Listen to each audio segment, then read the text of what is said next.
नमस्कार मित्रांनो, आपण सर्वांचे स्वागत आहे रोजगार मराठी या यूट्यूब चॅनलवरती। तर मित्रांनो, आजच्या व्हिडिओमध्ये महाट्रान्सको म्हणजे महापारेषण मार्फत लवकरच प्रसिद्ध करण्यात येणाऱ्या तंत्रज्ञ या संवर्गातील पदांची परीक्षा पद्धती कशी असणार आहे, म्हणजे टेक्निशियन या पदाचा एक्झाम पॅटर्न कशा पद्धतीने असणार आहे याविषयी आपण आज चर्चा करणार आहोत। तर मित्रांनो, त्याचबरोबर आपण जाणून घेणार आहोत की परीक्षेची तयारी कशी करायची आहे। बऱ्याचशा विद्यार्थ्यांचा असा संभ्रम आहे की फक्त टेक्निकल नॉलेज असलं म्हणजे झालं, फक्त तांत्रिक ज्ञान म्हणजे थेरॉटिकल नॉलेज असलं तरी आपण एक्झाम क्रॅक करू शकतो। तर मित्रांनो, असं नाही आहे। परीक्षेमध्ये विविध विभागाच्या विविध सब्जेक्टच्या प्रश्नांविषयी आपल्याला विचारलं जातं आणि त्यांच्या गुणांवरती सुद्धा आपलं सिलेक्शन अवलंबून असतं। तर मित्रांनो, आजच्या व्हिडिओमध्ये आपण डिटेलमध्ये आणि सविस्तर माहिती जाणून घेणार आहोत। त्यामुळे मित्रांनो, आपण सर्वांना विनंती आहे की व्हिडिओ तुम्ही कुठेही स्किप न करता बघा, कारण बऱ्याचशा बाबींविषयी आजच्या व्हिडिओमध्ये आपण चर्चा करणार आहोत, ज्याचं नॉलेज, ज्याची माहिती आपल्याला सर्वांना असणे आवश्यक आहे। तर मित्रांनो, आजच्या व्हिडिओमध्ये आपण हे सुद्धा बघणार आहोत की गुणांची विभागणी कशी असणार आहे। म्हणजे तंत्रज्ञ या संवर्गातील जी काही परीक्षा होणार आहे त्या परीक्षेमध्ये फक्त थेरॉटिकल नॉलेज विचारलं जाणार नाही, तर इतरही सब्जेक्टचे नॉलेज म्हणजे विषयाचे नॉलेज या ठिकाणी विचारले जाणार आहे। म्हणजे त्याविषयी आपल्याला प्रश्न परीक्षेमध्ये येतील। तर त्या सर्व विविध प्रश्नांच्या गुणांची विभागणी कशा पद्धतीने असणार आहे याविषयी आजच्या व्हिडिओमध्ये आपण जाणून घेणार आहोत। त्याचप्रमाणे सदर परीक्षेकरता मायनस मार्किंग असेल की नाही याविषयी सुद्धा माहिती जाणून घेऊ, आणि जर मायनस मार्किंग आहे तर ती कशा पद्धतीने असेल, किती चुकीच्या प्रश्नांकरता किती गुण आपले मायनस होणार आहे याविषयी सुद्धा आपण आज जाणून घेणार आहोत।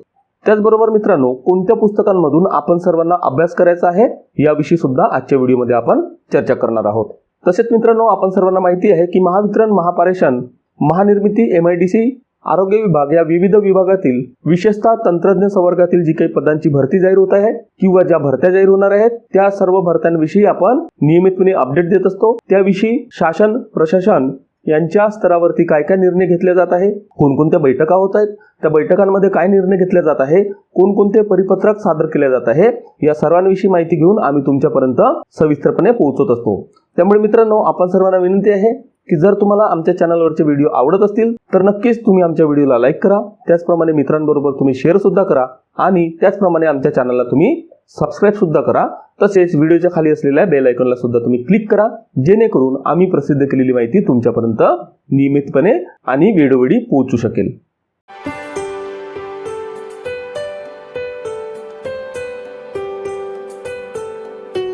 चला तर मित्रांनो, आपण जाणून घेऊ की महाट्रान्सको या विभागातील तंत्रज्ञ या संवर्गातील तंत्रज्ञ या पदाकरता जी परीक्षा होणार आहे त्याचा पॅटर्न कशा पद्धतीने असणार आहे।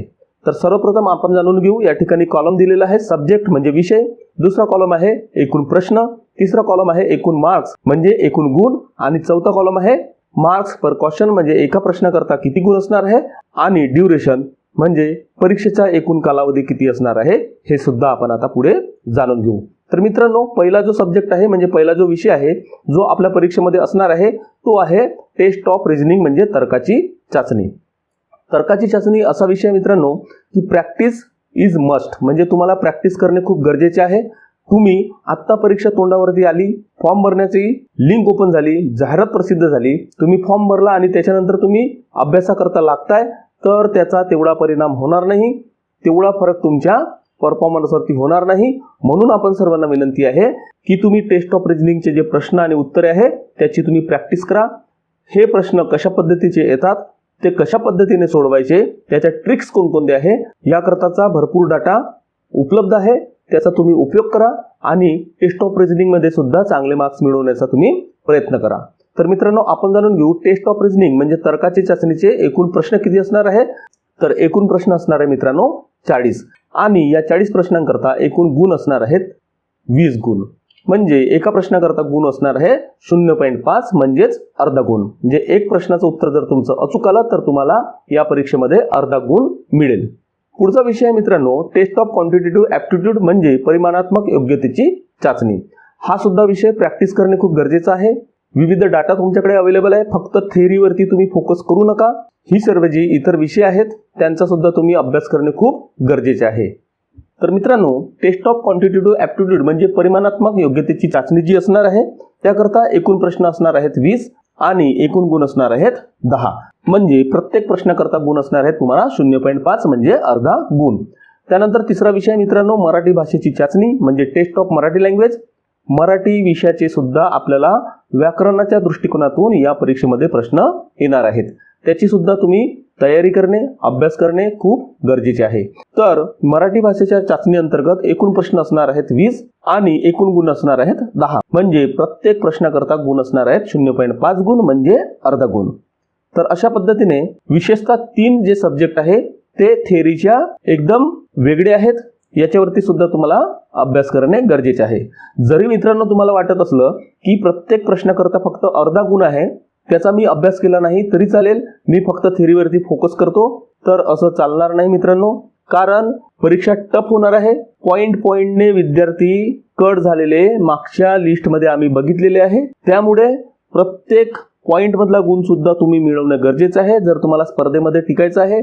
जर तुम्हाला या भरतीमध्ये सिलेक्ट लिस्टमध्ये यायचं आहे किंवा वेटिंग लिस्टमध्ये यायचं आहे, तरी तुम्हाला प्रत्येक गुणावरती, प्रत्येक प्रश्नावरती मेहनत करणे, प्रत्येक गुण मिळवण्याचा प्रयत्न करणे हे खूप आवश्यक आहे.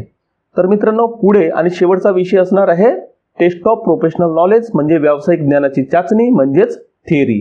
जे काही तुम्ही ITI मध्ये शिकलेले आहात त्या ITI तील थेअरीचे प्रश्न या ठिकाणी येतील. म्हणजेच व्यावसायिक ज्ञानाची चाचणी म्हणजेच इलेक्ट्रिशियन ट्रेडमध्ये शिकलेल्या थेअरीचे प्रश्न या ठिकाणी येतील. याकरता मित्रांनो एकूण प्रश्न असणार आहेत 50 आणि एकूण गुण असणार आहे 110. आणि या एकूण 50 प्रश्नाकरता जी काही गुण आहे 110 म्हणजे प्रत्येक प्रश्नाकरता गुण असणार आहे 2.2. या ठिकाणी तुम्हाला वाटत असेल मित्रांनो की थेअरीच्या प्रश्नांची जास्त आम्ही तयारी करायला हवी, कारण प्रत्येक प्रश्नावरती आम्हाला 2.2 गुण मिळत आहे, जेव्हा की बाकी विषयामध्ये आपल्याला योग्य उत्तराकरता फक्त 0.5 गुण मिळत आहे. पण तसं नाही आहे मित्रांनो. तुम्हाला या सर्वच्या सर्व 4 विषयातील अभ्यास परफेक्ट करायचा आहे, चांगला करायचा आहे ना प्रत्येक सब्जेक्टमध्ये तुम्हाला गुण मिळवायचे आहे. का बरं? जर तुम्हाला थेअरीमध्ये खूप चांगले मार्क्स मिळाले पण तुम्हाला तर्काची चाचणीमध्ये मायनसमध्ये जर तुम्ही मार्कमध्ये गेलात किंवा टेस्ट ऑफ क्वांटिटेटिव्ह ॲप्टिट्यूडमध्ये किंवा मराठी लँग्वेजमध्ये सुद्धा तुम्ही मायनसमध्ये गेला तरी तुमच्या सिलेक्शनवरती परिणाम पडू शकतो. त्यामुळे तुम्हाला प्रत्येक विषयामध्ये चांगल्या पद्धतीचे गुण घेणे आवश्यक आहे. परत एक महत्त्वाची गोष्ट मित्रांनो, की तुम्हाला जर वाटत असेल की आम्ही ITI मध्ये जे काही थेअरी शिकलो त्याच्यावरतीच प्रश्न येणार आहे, हा भ्रम सुद्धा तुम्ही काढून टाका. कारण परीक्षा ही थोड्या हाय लेवलची असते. त्यामध्ये इलेक्ट्रिकल फील्डमध्ये विविध विषयांतर्गत आणि विविध पद्धतीने आणि विविध प्रकारचे प्रश्न विविध भाषेमध्ये इन द सेन्स शब्द फिरवून किंवा वाक्यरचना फिरवून सुद्धा प्रश्न विचारले जातात, जे की तुम्हाला कन्फ्यूज करतात. त्यामुळे याची सुद्धा तयारी परफेक्ट आणि चांगली करणे तुम्हाला गरजेचे आहे. थिअरटिकल नॉलेज तुमच्याकडे आहे ते तुम्हाला परत परफेक्ट करायचं आहे, पण जे आपल्या पुस्तकामध्ये अवेलेबल आहे त्याही व्यतिरिक्त अवांतर तुम्हाला वाचन करावं लागेल, विविध पुस्तकांचा आधार घ्यावा लागेल, विविध टेक्निकल नॉलेज किंवा विविध टेक्निकल प्रश्न तुम्हाला जाणून घ्यावे लागेल. कारण परीक्षेमध्ये जो प्रश्न येतो तुम्हाला असं वाटतं हा मी जीवनामध्ये कधी वाचलेलाच नाही आहे. कारण काय होतं की तो प्रश्न विचारण्याची पद्धत जी आहे ती थोडी वेगळी असते. तो प्रश्न आपल्या नजरेखालून जरी गेला असला पण तो अशा पद्धतीने मांडलेला असतो की आपण त्या ठिकाणी कन्फ्यूज होतो किंवा विद्यार्थी त्या ठिकाणी कन्फ्यूज होतो. त्यामुळे तुम्हाला अवांतर वाचन करणे गरजेचे आहे. हे का सांगतो मित्रांनो? कारण अजून तुमच्याकडे वेळ आहे, अजून जाहिरात प्रसिद्ध झालेली नाही. जाहिरात 100% लवकरात लवकर प्रसिद्ध होणार आहे. कदाचित ऑक्टोबर 2023च्या शेवटच्या तारखेच्या अगोदर सुद्धा जाहिरात प्रसिद्ध होऊ शकते. तरी पण ती जाहिरात जरी लांबली किंवा नाही लांबली तरी पण अजून जाहिरात प्रसिद्ध झालेली नाही. जरी जाहिरात प्रसिद्ध झाली तरी तुम्हाला जाहिरात प्रसिद्ध होण्याच्या दिवसापासून 25 दिवस ते 30 दिवस किंवा त्याहीपेक्षा जास्त कालावधी ऑनलाईन अर्ज भरण्याकरता उपलब्ध करून दिले जातील. त्यानंतर येत्या 2 ते 3 महिन्यामध्ये किंवा त्याही जास्ती कालावधीमध्ये तुमच्या परीक्षा घेतल्या जातील. तर हा मदतला जो काळ आहे तो तुम्हाला मिळत आहे. त्या काळाचा प्रत्येक क्षणाचा उपयोग तुम्ही अभ्यास याच्याच करता करायला हवा, असं तरी माझं वैयक्तिक मत आहे. कारण मित्रांनो, गेलेली वेळ ही परत येणार नाही. कारण बऱ्याचशा विद्यार्थ्यांचं असं चाललंय की भरती कॅन्सल झाली आहे, कंत्राटी कर्मचाऱ्यांनाच प्राधान्य दिलं जाईल, किंवा मग विद्युत सहाय्यची भरती कॅन्सल झाली, उपकेंद्र सहाय्यची भरती कॅन्सल झाली, विद्युत सहाय्यचे 1500+ जागा भरल्या जाणार आहे. या सर्व गोष्टींवरती तुम्ही कॉन्सन्ट्रेट करूच नका. तुम्ही त्याच्या बाहेर राहा. का बरं? ह्या घडणाऱ्या गोष्टी आहे, ह्या घडतील, त्यामध्ये तुम्ही काहीही करू शकणार नाही. त्याकरता विविध संघटना, विविध नेते मंडळी, विविध विद्यार्थ्यांचे ग्रुप्स हे कार्यरत आहेत. त्यांचं काम त्यांच्या परीने त्यांना करू द्या. तुम्ही तुमचं कॉन्सन्ट्रेशन फक्त आणि फक्त अभ्यासावरती करा. परत एक गोष्ट मित्रांनो, तुम्ही जर तंत्रज्ञ या संवर्गातील पदाकरता अर्ज भरत आहात तर तुमचं वय निदान 19-20 ते तिकडे 25-30 या दरम्यान असेल. हा काळ तुमचा तारुण्याचा काळ आहे. हा काळ तुम्ही कशा पद्धतीने युटिलाइज करता, कशा पद्धतीने तुम्ही त्याचा वापर करता याच्यावरती तुमचं भवितव्य अवलंबून आहे. हे गोष्ट मित्रांनो तुम्ही लक्षात घ्या. अभ्यासावरती मी का जोर देतोय त्याच्यावरती सुद्धा सांगतो, कारण याच्या अगोदरची भरती विद्युत सहाय्यकची ही 10वीच्या मार्कांवरती घेण्यात आलेली होती. यापुढे विद्युत सहाय्यकची सुद्धा भरती होणार आहे महावितरणमध्ये. उपकेंद्र सहाय्यकची सुद्धा कदाचित भरती प्रसिद्ध होईल.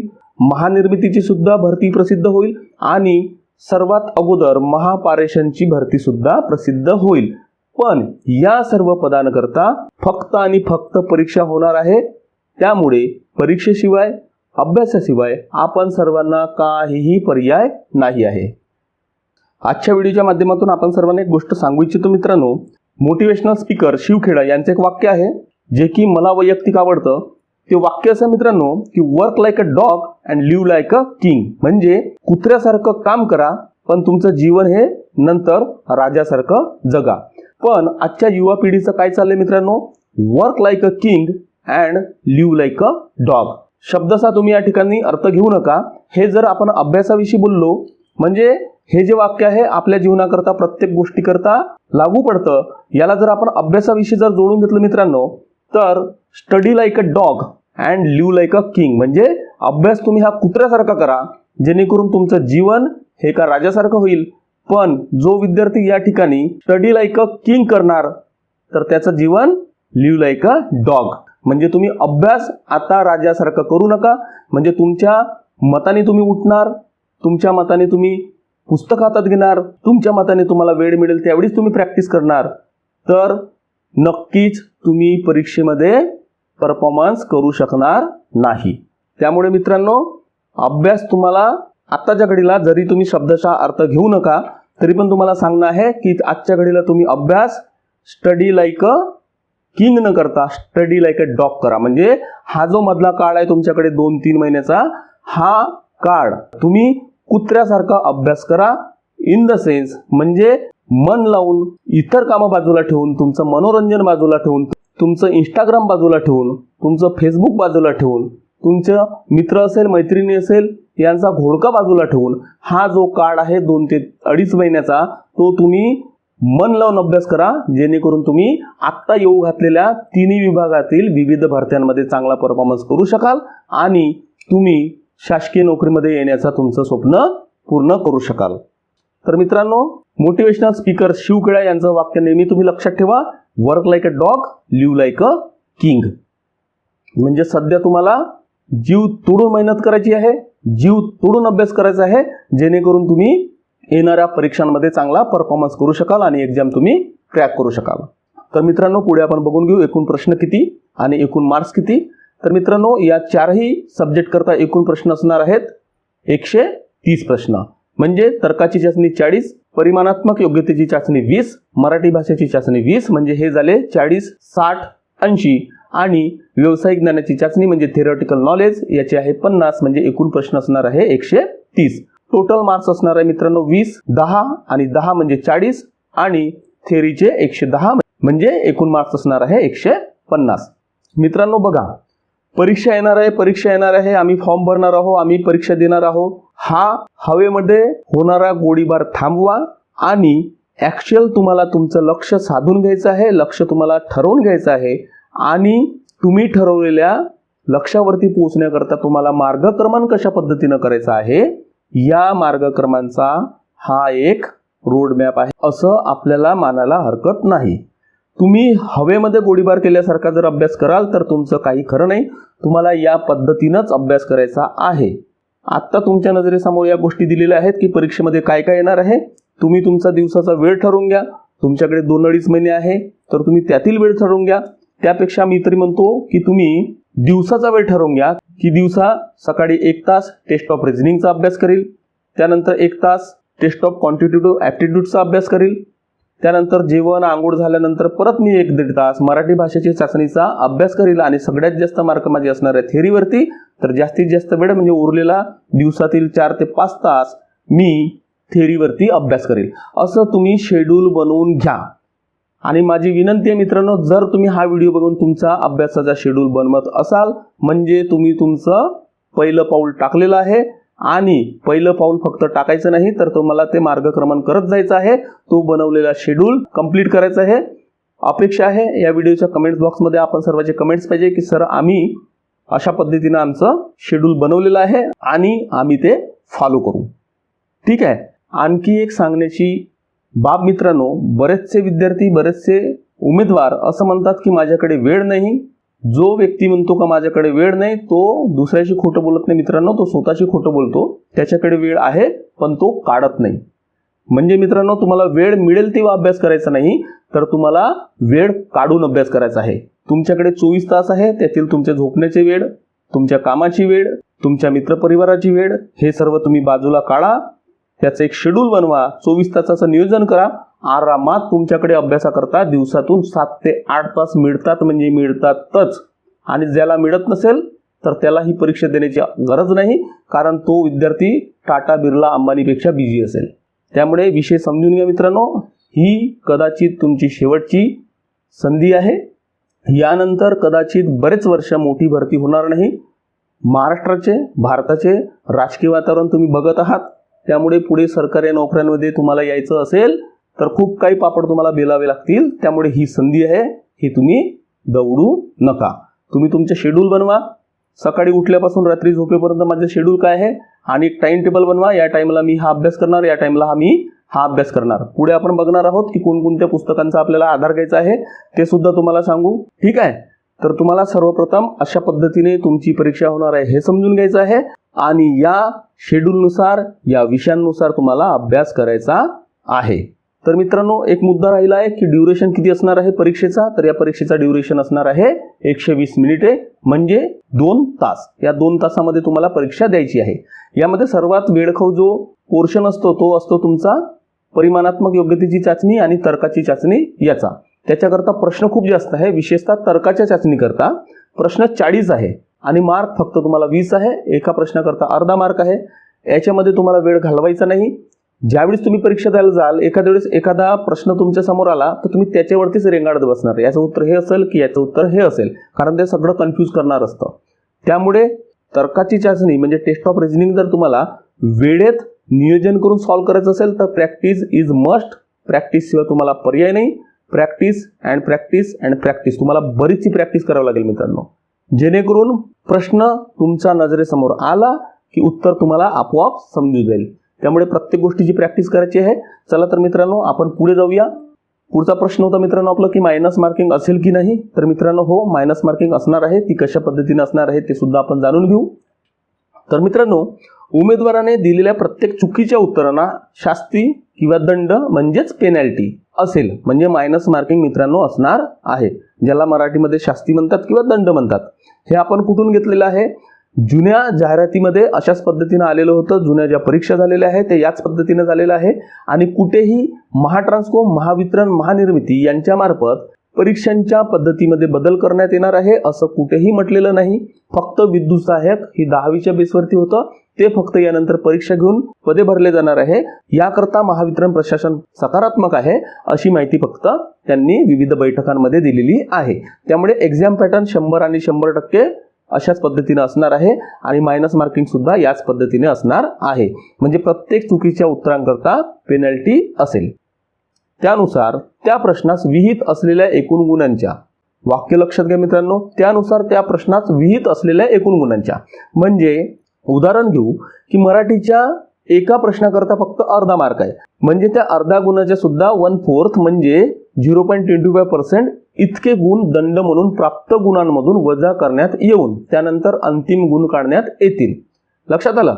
म्हणजे जर एका प्रश्नाकरता 1 गुण आहे म्हणजे 1 मार्क आहे आणि त्याचे जर एक उत्तर चुकलं तर एका प्रश्नाकरता म्हणजे एका चुकीच्या उत्तराकरता त्या उमेदवाराचा 0.25 गुण म्हणजे 1/4 गुण कट केले जातील. म्हणजे एकूण जर त्या विद्यार्थ्याचे, त्या उमेदवाराचे 4 प्रश्न चुकले म्हणजे त्यांनी 4 चुकीचे उत्तर दिले तर त्याचे 0.25 0.25 अशा पद्धतीने 1 गुण त्याचा मायनस होईल. पण या परीक्षेमध्ये काय दिलेलं आहे, 3 पोर्शन मध्ये फक्त एका प्रश्नाकरता अर्धा गुण आहे आणि थेअरी करता 2.2 गुण एका उत्तराकरता आहे. तर त्यांचं कॅल्क्युलेशन करून अशा पद्धतीने मायनस मार्किंग असणार आहे. म्हणजे एका चुकीच्या उत्तराकरता 1/4 गुण मायनस केले जातील. आणि त्यानंतर जे काही प्राप्त गुण आहे, प्राप्त गुण म्हणजे लक्षात आलं मित्रांनो की ज्या प्रश्नांची उत्तरे तुम्ही अचूक दिलीत त्या अचूक प्रश्नांच्या गुणांची एकूण जे बेरीज असणार आहे त्यामधून तुम्ही एकूण दिलेल्या चुकीच्या उत्तरांच्या गुणांच्या अशा पर्सेंटेजमध्ये किंवा अशा पॅटर्नमध्ये तुम्हाला एकूण गुणांमधून तुमचे चुकीच्या उत्तराचे गुण मायनस केले जातील आणि त्यानंतर तुमचे अंतिम गुण काढण्यात येतील. अशी मायनस मार्किंगची पद्धत असणार आहे.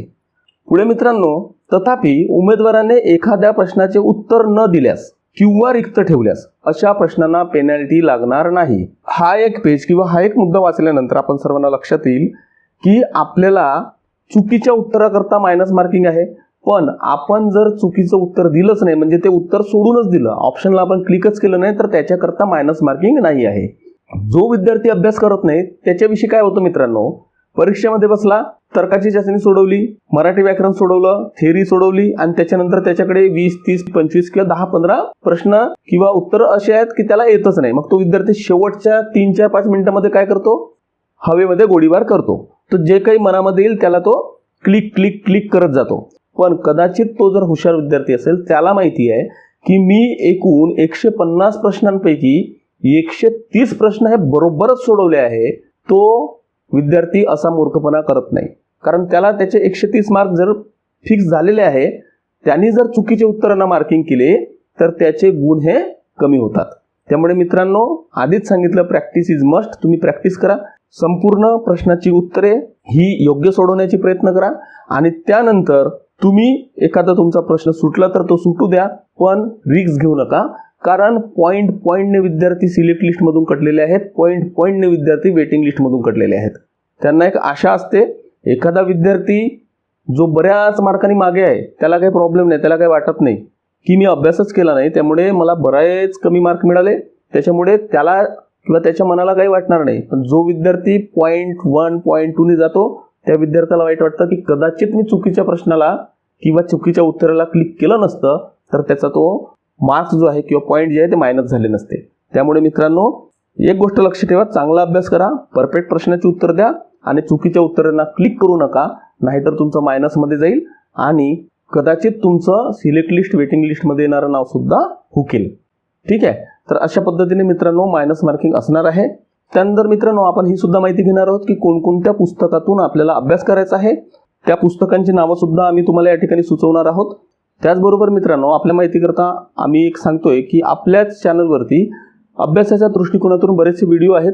त्याची लिंक किंवा त्या प्लेलिस्टची लिंक व्हिडिओच्या डिस्क्रिप्शन बॉक्समध्ये आणि वरती आय बटनमध्ये उपलब्ध आहे. त्यावरती क्लिक करून सुद्धा तुम्ही हे व्हिडिओ बघू शकता.